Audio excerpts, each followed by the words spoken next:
தர்மரை காண வந்திருந்தார். அப்பொழுது தர்மர் நாட்டு மக்களுக்காக தான தர்மங்களை வழங்கிக் கொண்டிருந்தார். தான தர்மங்களை வழங்கி முடித்துவிட்டு கிருஷ்ணரை காண தர்மர் வந்தார். தான தர்மங்கள் வழங்குவதால் எனக்கு மிகவும் மகிழ்ச்சியாக உள்ளது என்று தற்பெருமையாக கிருஷ்ணரிடம் கூறினார்.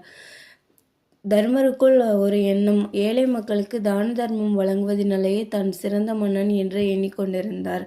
இதை அறிந்து கொண்ட கிருஷ்ணர் அவரின் கர்வத்தை போக்க வேண்டுமென்று தர்மரிடம் கேட்கிறார். நாம் பாதாள உலகம் வரை சென்று வருவோமா என்று தன்னோட விருப்பத்தை சொல்கிறார்.